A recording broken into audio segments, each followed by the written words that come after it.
étudiante congolaise de la République démocratique du Congo en Chine rencontre une grande sœur à elle de son quartier, là-bas en Chine, en train de faire des achats dans une boutique. Et cette dernière-là décide de la donner un colis pour les donner, alors qu'elle était déjà décédée depuis une année de cela. Elle ne savait pas, histoire mystique. Avant toute chose, j'aimerais attirer votre attention, surtout prier sans cesse et ne pas oublier que le monde où nous vivons est un monde là où il y a plusieurs mondes. Surtout, faites attention.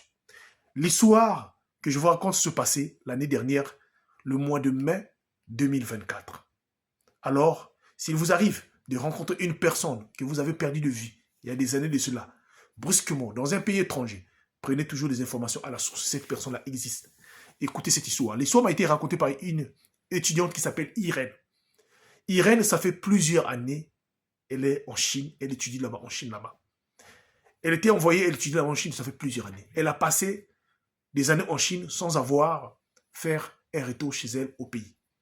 Voilà au moment qu'elle s'apprêtait. Elle a tenté de préparer son voyage pour faire le premier tour dans son pays d'origine, qui est la République démocratique du Congo.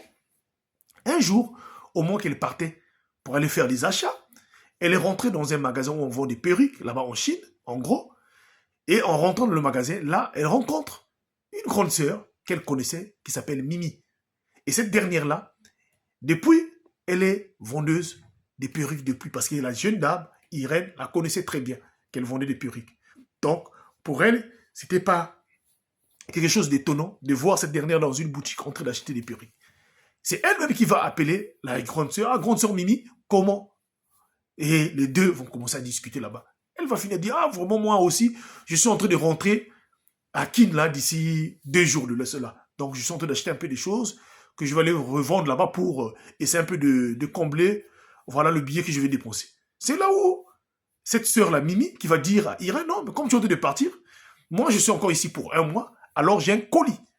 J'aimerais que ce colis, que tu as déposé cela auprès, alors, de ma mère, et dire à ma mère, c'est des perruques, qu'elle aille donner cela à une cliente que j'étais resté avec une de ces perruques qui se plaint tous les jours. Donc, elle a fini par donner, écrit même sur, donc dire et écrit même le nom. Les deux, après avoir discuté là, en fait, les deux sont allés ensemble jusqu'à l'hôtel là où, alors, cette sœur-là, Mimi, était logée pour prendre le colis. Elle a fait le colis, elle a écrit le colis, elle a donné le nom. Elle dit à la jeune dame, si peut-être il peut avoir un débordement de frais, donc prends encore cette somme-là, tu ajoutes, ça peut t'aider l'autre. La jeune dame, donc Irène, prend le colis et prend se dire, vraiment, grande sœur, merci beaucoup. Voilà, quand je vais revenir, voilà, on pourra se voir parce que je veux là-bas. Je ne sais pas si on va se voir encore. Il n'y a pas de souci. Mais moi, comme tu m'as montré là où tu vis, donc de temps en temps, quand je suis en Chine, je m'arrangerai de venir te voir. Et voilà, elle finit de faire cela. 2 jours après, Irène débarque en RDC. Arrivée en RDC, elle passe sa nuit. Le lendemain matin, elle dit à sa maman et à sa soeur, non, elle doit aller remettre un colis qu'on a donné à une soeur depuis la Chine, qui vit dans notre ruelle là, un peu au fond là, donc je vais aller voir. Ses sœurs aussi n'ont pas pu demander, vous savez, en Afrique, parfois, quand il y a un décès, les gens connaissent qu'un tel est décédé, un tel est décédé, mais elle n'a pas dit le prénom. Donc, une de ses sœurs décide donc de l'accompagner. Et les deux ont marché jusqu'à la parcelle donnée. Mais dans cette parcelle, il y a plusieurs personnes qui vivent à l'intérieur. Donc, sa sœur ne pouvait pas imaginer que c'était cette dernière qui était déjà décédée. Elles sont entrées dans la parcelle.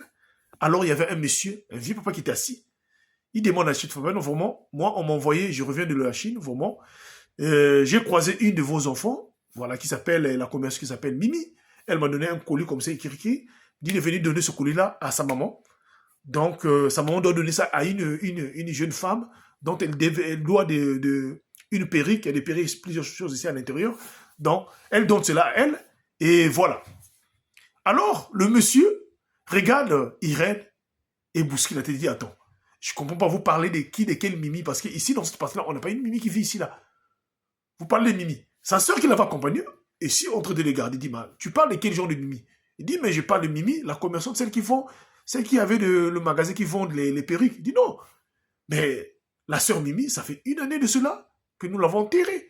Son magasin n'existe plus, ça avait même fermé. Elle est décédée par un accident. Donc, ça fait beaucoup des années.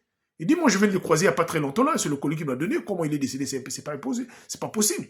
J'ai même son numéro de la Chine qui est là, elle a dit qu'elle est là-bas pour 1 mois, après elle va rentrer. le colis là, c'est urgent, il faut donner cela à une de ses clientes qui est en train de se plaindre.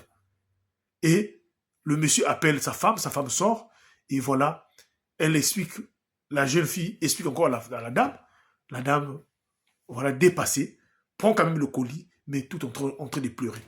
Ce qui est vrai, effectivement, sur le colis, il y avait aussi le numéro de la cliente là qui était en train de se plaindre pour que qui est en train de se plaindre le jour du décès de cette dame il y a une année cela, se plaignait pour ses colis. Donc on l'appelait aussi, comme elle était aussi dans le quartier, donc on l'appelait, la dame aussi est arrivée là-bas et on l'a présenté le colis. La cliente là, elle a failli refuser de prendre ce colis-là. Comment elle pouvait prendre un colis venant d'une personne décédée? Et voilà comment le murmure a parcouru tout le quartier. La jeune dame, Irène, dépassée, ne sachant pas quoi faire, quand elle est restée après que ces jours sont finis, elle repartit en Chine. Elle décide donc de repartir dans l'hôtel, là où était logée cette femme. Mais elle se renseigne, mais aucune personne avait connu cette dernière-là dans cet hôtel-là. Voilà comment l'histoire est finie pour vous dire quoi? Que nous sommes dans un monde là où il y a plusieurs mondes. Surtout quand vous vous voyez avec des gens, ça fait des années, vous vous êtes vus. Prenez toujours le temps de vous renseigner en amont, voilà, avant de vous engager, soit par... voilà, c'est vrai que la personne n'était pas venue pour lui faire du mal, mais comprenez une chose, que nous sommes dans un monde là où il y a plusieurs mondes. Partagez-moi cette histoire, s'il vous plaît. Merci.